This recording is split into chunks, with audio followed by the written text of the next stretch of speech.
Assalamualaikum warahmatullahi wabarakatuh. Perkenalkan, nama saya Revangga Muhammad Lajuardi, NIT 19010204, Prodi S1 Teknik Dirgantara kelas Alpha. Di sini saya akan mempresentasikan materi tentang frekuensi bunyi.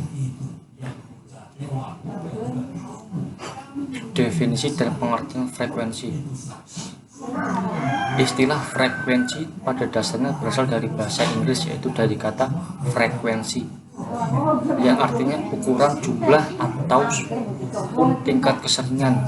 Frekuensi dalam kehidupan sehari-hari sering digunakan untuk menggambarkan tingkat keseringan penggunaan tertentu. Di dalam dunia fisika sendiri, pengertian frekuensi adalah jumlah getaran yang terjadi dalam satu satuan waktu ataupun jumlah gelombang listrik yang dihasilkan dalam satu satuan waktu tertentu. Dalam dunia fisika, frekuensi biasanya sangat terkait dengan permasalahan suara dan permasalahan media pengantar komunikasi seperti radio, telepon, televisi, dan berbagai macam media komunikasi lainnya. Frekuensi merupakan ukuran jumlah putaran ulang tiap peristiwa ataupun kejadian dalam satu satuan waktu yang diberikan.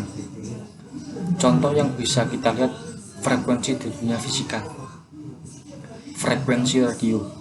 Frekuensi radio merupakan frekuensi mengacu pada spektrum elektromagnet yang dapat dihasilkan dari pemberian arus bolak-balik menuju antena. Frekuensi radio dapat digunakan untuk mengirimkan pesan suara melalui gelombang udara layaknya frekuensi audio. Frekuensi radio hingga saat ini dapat dibagi menjadi dua jenis frekuensi, yaitu frekuensi radio dan frekuensi radio FM. Frekuensi audio. Frekuensi audio sering juga disebut dengan frekuensi suara, merupakan getaran frekuensi yang bisa didengar oleh telinga manusia. Frekuensi ini memiliki standar getaran hingga 20 sampai 200 Hz. Batas frekuensi bunyi yang dapat didengar oleh telinga manusia sekitar antara 20 Hz sampai 20 kHz. Suara di atas 20 kHz disebut ultrasonik dan di bawah 20 Hz disebut infrasonik. Infrasonik adalah suara dengan frekuensi tertentu terlalu rendah untuk dapat didengar oleh telinga manusia. Rentang frekuensi ini adalah sama dengan yang digunakan oleh seismometer untuk mendeteksi gempa bumi. Sedangkan untuk ultrasonik sendiri adalah suara atau getaran dengan frekuensi yang terlalu tinggi untuk bisa didengar oleh telinga manusia, yaitu kira-kira di atas 20 kHz. Banyak beberapa hewan yang menggunakan konsep ultrasonik seperti lumba-lumba untuk menggunakan komunikasi dan kelelawar untuk menggunakan gelombang ultrasonik sebagai untuk navigasi. Gelombang ultrasonik dapat merambat pada media padat, cair, dan gas.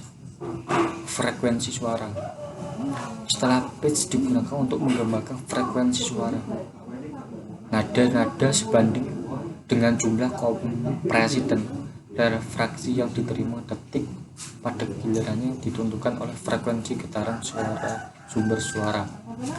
Bunyi atau suara bisa digambarkan sebagai nada tinggi atau nada rendah.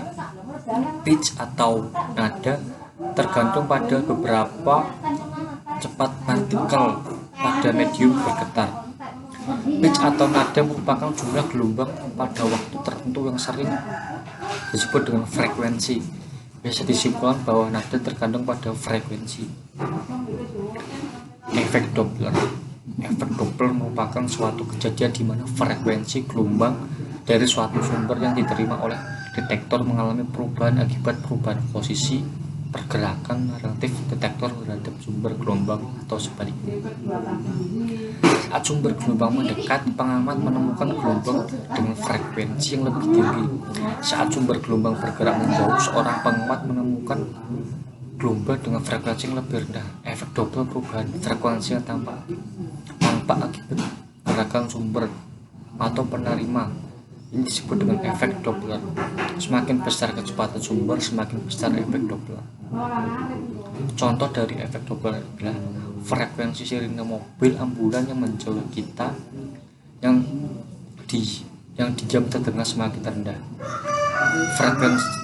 Frekuensi sirine mobil pemadam kebakaran yang mendekati kita yang diam terdengar semakin tinggi.